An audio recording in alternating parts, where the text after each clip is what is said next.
السلام علیکم friends, welcome to کتاب نگری یوٹیوب چینل کتابوں کی نگری میں خوش آمدید۔ میں ہوں آپ کی ہوسٹ اقرا یاسین، اور آج میں کتاب نگری یوٹیوب چینل کی طرف سے آپ کے لیے لے کر آئی ہوں آپ سب کی فیوریٹ رائٹر فریحہ مرزا کے قلم سے لکھے گئے خوبصورت ناول زمزمہ کی قسط نمبر 8۔ لیکن اس قسط سے پہلے جلدی سے چینل کو کیجیے سبسکرائب، ویڈیو کو کیجیے لائک اور بیل آئیکن کا بٹن پریس کرنا ضرور یاد رکھیے گا تاکہ آپ کو ہماری ہر نئی قسط کی نوٹیفیکیشن موصول ہو سکیں۔ اب آتے ہیں ناول کی قسط نمبر 8 کی جانب۔ میم ہیرا کا لیکچر چل رہا تھا، یہ ان کا آخری لیکچر تھا۔ پیریڈ ختم ہونے میں 5 منٹ تھے۔ اس نے بے چینی سے گھڑی پر نظر دوڑائی۔ 1 2 3 اور اس کے ساتھ ہی بیل ہوئی تھی۔ میم کلاس سے جا چکی تھی۔ ان کے جاتے ہی لڑکیاں اپنا بیگ اٹھا کر باہر کی طرف بھاگی تھیں۔ اس نے بیگ کی زپ بند کی اور پھر سرسری نظروں سے رومی کو دیکھا جو کسی غیر مرئی نقطے پر نظریں جمائے بیٹھی تھی۔ رومی، رومی کیا ہوا ہے؟ اس کی پکار پر وہ چونک کر ہوش میں آئی تھی اور پھر خالی خالی نظروں سے اسے دیکھا تھا۔ کلاس ختم ہو گئی ہے اور تم کہاں گم ہو؟ وہ بغور اس کی سرخ ہوئی آنکھوں میں جھانکتے ہوئے بولی تھی۔ کچھ نہیں ہوا، بس۔ وہ یکدم چہرہ چھپا کر رونے لگی تھی۔ اس نے فکر مندی سے اسے دیکھا اور پھر ارد گرد۔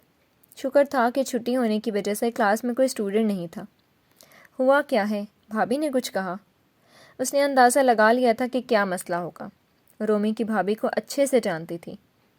انہوں نے بھائی کے سامنے میرے کردار پر انگلی اٹھائی اور مجھے تھپڑ مارا۔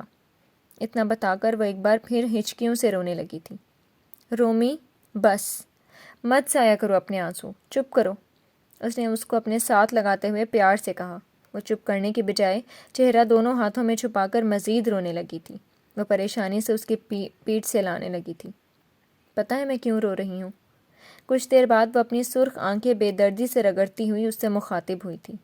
نہیں پتہ نا، میں بتاتی ہوں۔ وہ اس کا ہاتھ تھام کر اسے دیکھنے لگی تھی۔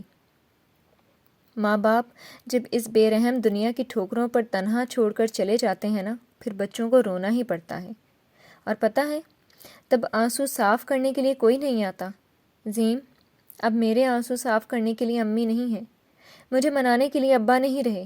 میرا یقین کرنے والا میرا سگا ماچایا مجھے اپنی بیوی کے تھپڑ اور گھٹیا الزامات سہنے کے لیے تنہا چھوڑ گیا ہے۔ وہ کہتے کہتے ایک بار پھر ہچکیوں سے رو پڑی تھی۔ رومی، رومی ادھر دیکھو۔ اس نے دونوں ہاتھوں سے اس کا چہرہ تھام کر اوپر اٹھایا جہاں کسی کی انگلیوں کے نشان واضح تھے۔ وہ سمجھ گئی تھی کہ ایسی گھٹیا حرکت کون کر سکتا ہے۔ وہ کچھ دیر اسے یوں ہی دیکھتی رہی اور پھر بھرائی ہوئی آواز میں بولی، میں ہوں نا رومی، میں ہوں نا تم پر یقین کرنے والی، میں تمہاری دوست ہوں نا۔ دوستی کا رشتہ خونی رشتوں سے بڑھ کر ہوتا ہے۔ کیا میرا ہونا تمہارے لیے کچھ معنی نہیں رکھتا؟ رومی نے بھیگی آنکھوں سے اسے دیکھا جس کی اپنی آنکھیں بھی نم تھیں۔ وہ اس کی واحد دوست تھی، زندگی کے ہر موڑ پر اسے سمجھنے والی۔ وہ ہمیشہ اسے سنتی تھی، اس کا ساتھ دیتی تھی۔ رومی، حالات سے لڑنا سیکھو، اپنے کردار پر الزام برداشت نہیں کیا کرتے۔ کوئی آپ کو گالی دے اسے معاف کر دو، کوئی آپ کا ہاتھ توڑ دے اسے معاف کر دو، لیکن کوئی آپ کے کردار پر انگلی اٹھائے تو اس کی انگلی دوبارہ اٹھنے کے قابل نہ چھوڑو۔ وہ سنجیدگی سے بولی اور پھر اس کا ہاتھ ہلکے سے دبایا۔ پر بھابھی، میں انہیں کچھ نہیں کہہ سکتی، ان کا کوئی بھروسہ نہیں ہے، مجھے گھر سے نکال دیا تو میں کیا کروں گی؟ وہ بھیگی آنکھوں سے اسے دیکھتی ہوئی بولی تھی۔ اس کی آواز میں واضح ڈر اور خوف کی آمیزش تھی۔ رومی، مجھے اجازت دو کہ میں تمہاری بھابھی کو ایک گالی دوں۔ اس نے بڑی سنجیدگی سے اجازت مانگی تھی۔ رومی رونا بھول کر حیرت سے اسے دیکھنے لگی تھی اور پھر اچانک اس کے چہرے پر مسکراہٹ بکھری تھی۔ پھر وہ زور سے ہنسی تھی۔ 1 نہیں 10 گالیاں دو، رومی نے سرخ ناک رگڑتے ہوئے کہا تھا اور پھر دوبارہ ہنس پڑی۔ رومی، اپنی بھابھی کے بیہیویئر کو اگنور کرو۔ کتے کا کام ہوتا ہے بھونکنا، اسے بھونکنے دیتے ہیں، اس سے ڈر کر رونے نہیں بیٹھ جاتے۔ کچھ لوگ کتے کی دم کی طرح ٹیڑھے ہوتے ہیں، وہ کبھی سیدھے نہیں ہو سکتے۔ ان جیسے لوگوں سے بھلائی کی امید رکھنا بیکار ہے۔ تمہاری بھابھی بھی انہی لوگوں میں سے ہیں۔ فی الحال انہیں اگنور کرو اور ایگزامز پر توجہ دو، اس نے بردباری سے سمجھایا۔ رومی نے بات سمجھ کر اس بات میں سر ہلایا۔ ہم ہمیشہ ساتھ نہیں رہ سکتے عظیم، رومی نے اپنے آنسو صاف کرتے ہوئے پوچھا تھا۔ وہ اس کے اس سوال پر چونک کر اسے دیکھنے لگی تھی، پھر کچھ سوچ کر مسکرائی۔ ہم ساتھ ہی تو ہیں، اس نے مسکراتے ہوئے کہا۔ نہیں مطلب دیکھو، جب تمہاری شادی ہو جائے گی تو تمہارا شوہر تمہیں لے جائے گا، پھر میں کیا کروں گی؟ اس نے ایک نیا مسئلہ سامنے رکھا۔ اس کے معصومانہ انداز پر وہ ہنس پڑی تھی۔ تب یہ ہوگا کہ تمہارا شوہر تمہیں لے جائے گا، اس نے اسے چھیڑا۔ وہ جواباً زور سے ہنسی، پھر ذرا ٹھہر کر بولی تھی، زیم، کہ ایسا نہیں ہو سکتا کہ تم شادی کے بعد مجھے بھی اپنے ساتھ لے جاؤ؟ اس نے بڑی آس سے پوچھا تھا۔ ہو سکتا ہے، اس نے مسکراہٹ دباتے ہوئے کہا تھا۔ کیا واقعی؟ وہ جگمگاتی آنکھوں کے ساتھ بولی۔ ہاں، میرے پاس ایک آئیڈیا ہے رومی۔ اگر تم اسی گھر میں شادی کر لو جس گھر میں میری ہوگی، پھر ہم ہمیشہ ساتھ رہیں گے۔ وہ اپنے مزاج کے برعکس اس کا موڈ بدلنے کے لیے خوشگواریت سے مسکراتے ہوئے بولی تھی۔ پھر تم اس گھر میں شادی کرنا جہاں 2 بھائی ہوں۔ رومی نے اس کا ہاتھ تھام کر بڑی لجاجت سے کہا تھا۔ وہ کچھ سوچ کر زور سے ہنسی تھی۔ اگر میں کہوں کہ میں ایسی جگہ شادی کر رہی ہوں جہاں 2 بھائی ہیں تو؟ اس نے بڑے شریر انداز میں پوچھا تھا۔ تو ایک تیرا ایک میرا، رومی نے جھٹ کہا تھا۔ وہ دونوں پہلے ایک دوسرے کو خاموشی سے دیکھتی رہی تھیں اور پھر تالی مار کر ہنس پڑی تھیں۔ رومی، میری سچ میں شادی ہو رہی ہے، وہ کچھ دیر بعد اداسی سے بولی۔ زیم، شادی؟ رومی نے ناسمجھی سے اسے دیکھا۔ وہ جو میرے ماموں اس دن آئے تھے نا، ان کا وہی ایڈیٹ بیٹا ہے جس سے میری شادی ہو رہی ہے۔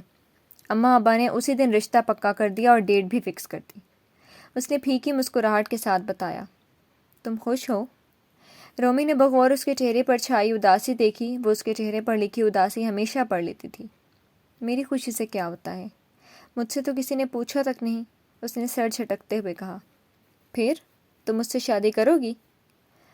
پتہ نہیں، میرے خیال سے وہ خود ہی انکار کر دے گا۔ اور اگر اس نے انکار نہ کیا تو؟ وہ کچھ کہہ نہیں سکی تھی، بس خاموشی سے اسے دیکھنے لگی تھی۔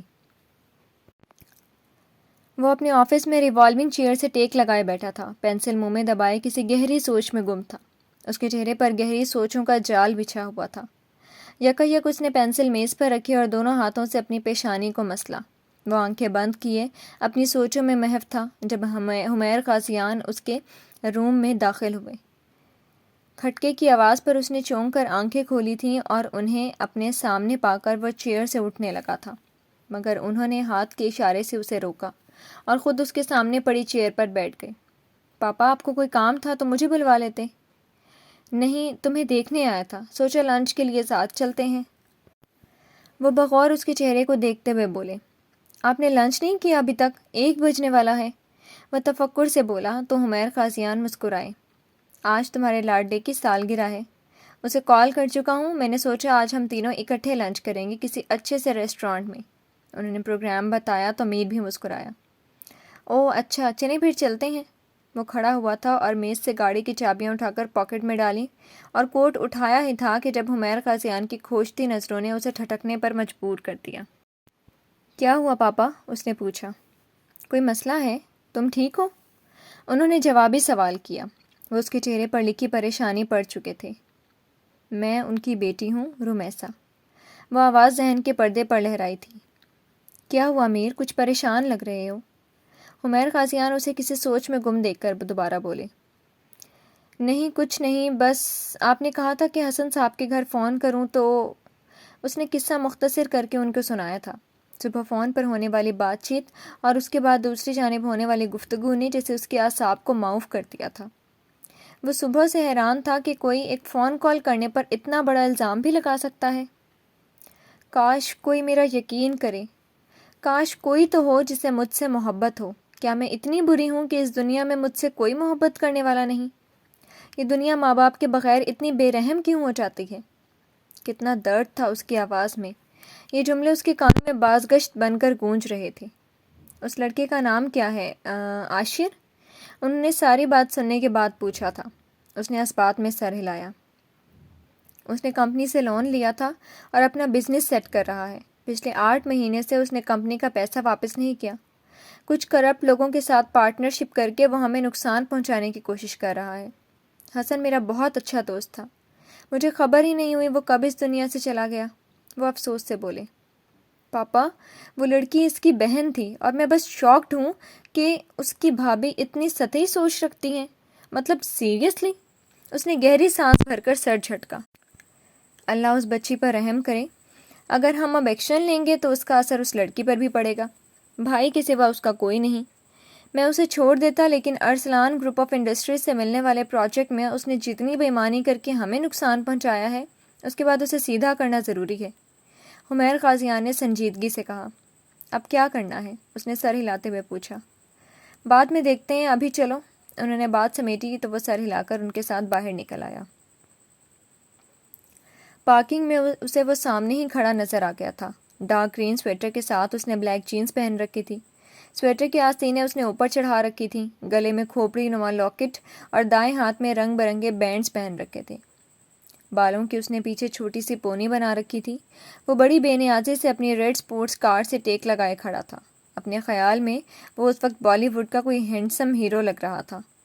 وہ بلا شبہ بہت ہینڈسم تھا، لیکن اس کا حلیہ ایسا تھا کہ ہر گزرنے والا ایک بار مڑ کر اسے تعجب سے ضرور دیکھتا تھا. ہیلو برو. ہیلو پاپا. انہوں نے اپنی طرف بڑھتے دیکھ کر اس نے ہاتھ ہلایا. میر نے جواباً مسکراتے ہوئے ہاتھ ہلایا. آپ میری گاڑی میں چلیں، اس نے اصرار کیا. گاڑی تم ڈرائیو کرو، میر نے شرط رکھی. آپ مجھے اپنا ڈرائیور بنا کے لائے ہیں، وہ مصنوعی خفگی سے بولا. یہی سمجھ لو. حمیر قاضیان سنجیدگی سے بولے اور اسے حیرت زدہ چھوڑ کر گاڑی کی بیک سائڈ کا دروازہ کھول کر بیٹھ گئے. میر اس کے ساتھ فرنٹ سیٹ پر بیٹھا تھا. گاڑی آرام سے چلانا، میر نے تنبیہ کی. اس نے مسکراتے ہوئے چابی گھمائی تھی اور گاڑی پارکنگ سے نکالی. ابھی 2 منٹ گزرے تھے کہ اس نے گاڑی میں میوزک پلے کر دیا اور سپیڈ تیز کر دی. بند کرو اس ڈھول کو اور گاڑی آہستہ کرو، حمیر قاضیان زور سے بولے. اس نے سنی انسنی کر دی اور فل سپیڈ سے گاڑی بھگاتی تھی. حمیر قاضیان نے تحمل سے اسے دیکھا جو بڑی مہارت مگر تیزی سے گاڑی ڈرائیو کر رہا تھا. اس نے سپیڈ خطرناک حد تک بڑھا دی تھی. میر اور حمیر قاضیان نے گاڑی کے ہینڈلز پکڑ لیے تھے. گاڑی آہستہ چلاؤ، میر چیخا مگر اس نے کان نہیں دھرے تھے. اس نے سگنل پر رکنے کی بجائے ٹریفک قوانین کی دھچیاں اڑاتے ہوئے ایک بار پھر سگنل توڑا اور لاپرواہی سے کار بھگا دی. اور عین اس وقت اس کی کار کے سامنے 2 لڑکیاں آئی تھیں. جزین سٹاپ، میر زور سے چیخا. اس نے ایک جھٹکے سے بریک لگائی تھی. میر کا سر ڈیش بورڈ سے ٹکراتے ٹکراتے بچا تھا. حمیر قاضیان کا سر ونڈو سے ٹکرانے لگا تھا. کار ایک جھٹکے سے رکی تھی اور وہ بھی اپنی جگہ پر جھٹکا کھا کر رہ گئے تھے. وہ غصے اور برہمی سے اسے کچھ سنانے والے تھے مگر اس سے پہلے ہی وہ کار کا دروازہ کھول کر باہر نکلا تھا. اوہ تو یہ تم ہو، بہت شوق ہے تمہیں میرے سامنے آنے کا. وہ قدم قدم چلتا ہوا اس کے سامنے آ رکا تھا اور پھر سلگتی ہوئی نظروں سے اسے دیکھتے ہوئے طنزیہ کہا. تمیز سے بات کیجیے، آپ کو نظر نہیں آتا سگنل بند ہے اور آپ پھر بھی. وہ جوابی کارروائی کرنے لگی تھی مگر اس نے بیچ میں ہی بات کاٹ دی. دیکھو تمہیں عادت ہے ہمیشہ کالی بلی کی طرح میرا راستہ روکنے کی، اس نے اسے تپانے والے انداز میں کہا تھا. واٹ؟ کالی بلی کس کو کہا آپ نے؟ وہ غرائی. اس وقت وہ یہ بھی بھول چکی تھی کہ وہ سڑک پر کھڑی ہے. رومی اس کا بازو کھینچ رہی تھی مگر اس نے جیسے کالی بلی کے سوا کچھ سنا ہی نہیں تھا. تمہیں کہا ہے کالی بلی، کولی بلی، وہ اسے زج کرتا ہوا بولا. آپ مر جائیں کہیں جا کر. وہ جل ہی تو گئی تھی. اب میں اکیلے نہیں مروں گا، ہم ساتھ مریں گے. اس نے اسے تپانے میں کوئی کسر نہیں چھوڑی تھی. آپ جان بوجھ کر میرے راستے میں آئے ہیں، وہ جی جان سے جل کر بولی تھی. نہیں، تمہیں شوق ہو رہا تھا میری گاڑی کے نیچے آ کر مرنے کا، وہ کندھے اچکا کر بولا. جانے کیوں اسے مزہ آ رہا تھا اسے ستانے میں. مجھے کوئی شوق نہیں ہے آپ کی پھٹیچر گاڑی کے سامنے آ کر مرنے کا، وہ تپ کر بولی. بس کرو، رومی نے اس کو کھینچا. سگنل کھل چکا تھا اور گاڑیاں ان کے اطراف سے گزرنے لگیں. پاپا وہ دونوں لڑ رہے ہیں، میر گاڑی میں ان دونوں کو لڑتے دیکھ کر پریشانی سے بولا. حمیر قاضیان دھیما سا مسکرائے. اب بتاؤ میر، یہ لڑکی سے سیٹ کر سکتی ہے یا نہیں؟ انہوں نے سامنے دیکھ کر ہنستے ہوئے میر سے پوچھا. پاپا آپ نے بہترین فیصلہ کیا ہے، اس بگڑے شہزادے کو صرف یہی لڑکی ٹھیک کر سکتی ہے، میر نے تائیدی انداز میں مسکراتے ہوئے کہا. زیم، یہ تو وہی ایڈیٹ ہے نا جس سے تمہاری شادی ہو رہی ہے. رومی نے اس کے کان میں سرگوشی کی. جی میں وہی بدقسمت انسان ہوں، وہ چہرے پر مظلومیت طاری کرتا ہوا بولا. بدقسمت تو میں ہوں، وہ سر جھٹک کر بڑبڑائی. ارے زمزمہ بیٹی کیسی ہو؟ حمیر قاضیان گاڑی سے نکل کر اس کی طرف بڑھے تھے. میں ٹھیک ہوں، آپ کیسے ہیں؟ وہ رسمی سا مسکرائی تھی. رومی نے جھٹ سے ان کو سلام کیا جس کا جواب انہوں نے بہت شفقت سے دیا تھا. میں بھی ٹھیک ہوں بیٹا، آؤ ہمارے ساتھ چلو، آج امیر کا برتھ ڈے ہے اور ہم لنچ کرنے جا رہے تھے، حمیر غازیان نے مشفقانہ انداز میں کہا۔ آج اس باگڑ بلے کی سالگرہ ہے؟ اس نے حیرت سے سوچا، پھر اسے دیکھ کر ناک سکوڑی۔ ہم تو گھر جا رہے ہیں کالج سے، آپ لوگ انجوائے کریں۔ اس نے سہولت سے معذرت کرنی چاہی۔ آپ لوگ چلیں ہمارے ساتھ، ہمیں خوشی ہوگی، میر نے خلوص اور اپنائیت سے کہا۔ لیکن میر بھائی، اماں سے اجازت نہیں لی میں نے، اور پھر اس نے تذبذب سے کہا اور رومی کو دیکھا جو آنکھوں میں اسے منع کرنے کا اشارہ کر رہی تھی۔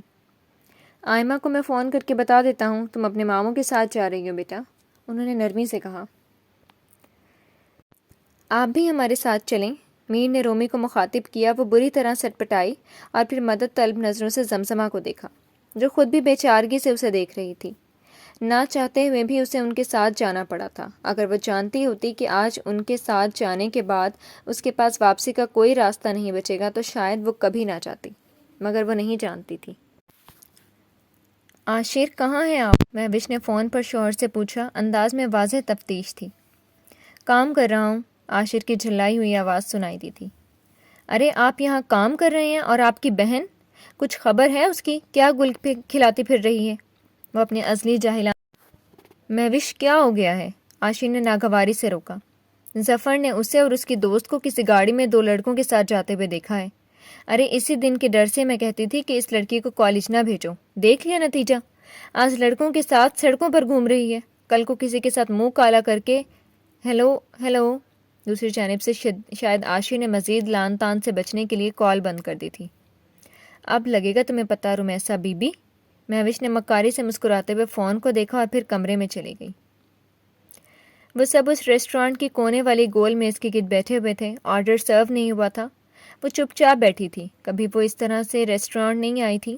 وہ نروس تھی مگر بظاہر پر اعتماد نظر آنے کی کوشش کر رہی تھی۔ رومی کا حال بھی اس سے کچھ مختلف نہیں تھا، وہ بھی کافی گھبرائی ہوئی تھی۔ آپ کا اسٹڈی کے بعد کیا پلان ہے بیٹا؟ حمیر غازیان نے رومی سے پوچھا۔ جی ابھی تو کچھ نہیں سوچا، اس نے انگلیاں چٹکھاتے ہوئے جواب دیا۔ میر کی نظریں اسی پر تھیں، وہ بغور اس کے چہرے پر اس سرخ نشان کو دیکھ رہا تھا۔ وہ مسلسل کچھ سوچ رہا تھا۔ پھر بھی آپ نے کچھ سوچا تو ہوگا، آپ کا ڈریم پروفیشن؟ حمیر غازیان حوصلہ افزا مسکراہٹ کے ساتھ بولے تھے۔ پتہ نہیں، اگر بھائی یونیورسٹی جانے دیں گے تو بی بی اے کروں گی، اس نے سادگی سے جواب دیا۔ تو محترمہ کو بزنس میں انٹرسٹ ہے، میر نے سوچا۔ زمزمہ بیٹا آپ کیا کرو گی؟ کس سبجیکٹ میں آپ کا انٹرسٹ ہے؟ حمیر غازیان نے اسے خاموش بیٹھے دیکھ کر بولنے پر اکسایا۔ پتہ نہیں ماموں، اس نے گہری اداسی سے شانے اچکائے۔ زیم کمپیوٹرز میں ہمیشہ سے اچھی تھی، مجھے یاد ہے جب بھی کبھی ہمسائے میں کسی کا کمپیوٹر خراب ہو جاتا تھا یا کوئی بھی مسئلہ ہوتا تھا تو یہ ٹھیک کر دیتی تھی۔ میری فرینڈ کا ڈریم ہے آرٹیفیشل انٹیلیجنس اسٹڈی کرنا، زیم نے مجھے بتایا تھا یہ سائنٹسٹ بنے گی، رومی نے پرجوش انداز میں بتایا۔ Artificial intelligence? وہ جو کب سے خاموش بیٹھا تھا رومی کی بات پر حیرت کا مظاہرہ کیے بغیر نہیں رہ سکا تھا۔ آپ کے دوست کے پاس دماغ بھی ہے؟ اس نے بڑی سنجیدگی سے پوچھا تھا۔ آپ کے پاس ہے؟ جواب زمزمہ کی طرف سے آیا تھا، اور اتنے کرارے جواب پر حمیر غازیان اور میر مسکرائے بغیر نہیں رہ سکے تھے۔ دیکھو مس، تم مجھے نہیں جانتی، وہ بڑے ہی مغرورانہ انداز میں بولا تھا۔ آپ بھی مجھے نہیں جانتے، وہ ترکی بترکی بولی۔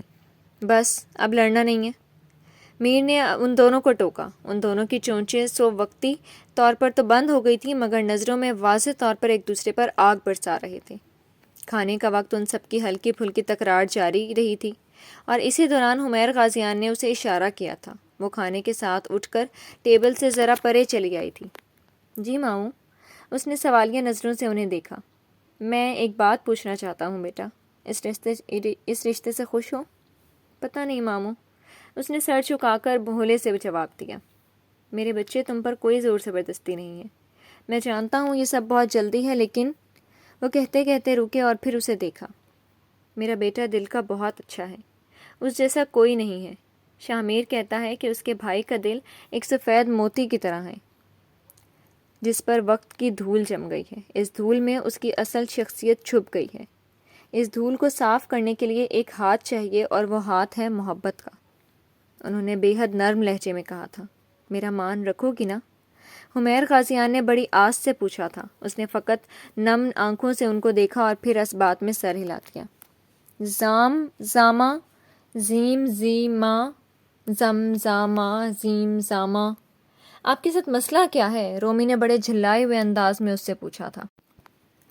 میں نے کیا کیا ہے؟ وہ انجان بنا۔ آپ میری دوست کو اتنا ستاتے کیوں ہیں؟ وہ برہمی سے بولی۔ میں؟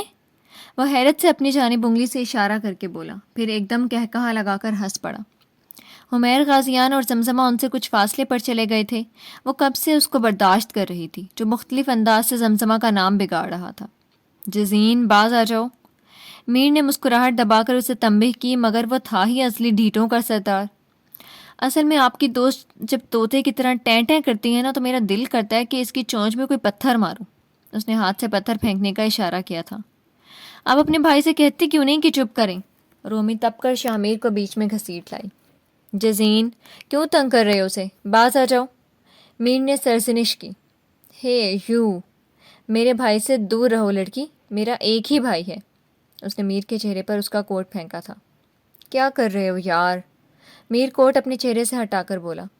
میں کب سے نوٹ کر رہا ہوں، آپ اس کو تاڑ رہے ہیں، اور اب یہ لڑکی آپ کو لے اڑے گی۔ مت بھولیں یہ لڑکی اسی کالی بلی کی دوست ہے۔ یہ دونوں لڑکیاں بہت تیز ہیں، ایک تو میرے پاپا کو لے اڑی ہے اور دوسری میرے بھائی کو لے جائے گی۔ اس نے بے حد مظلومیت سے کہا تھا۔ اس کی اس ایکٹنگ پر جہاں رومی ہنس پڑی تھی، وہیں شامیر کھسے آ گیا تھا۔ اس سے پہلے کہ وہ کوئی جواب دیتی، اس نے حمیر غازیان کو واپس آتے دیکھ کر خاموشی اختیار کی۔ چلو میر۔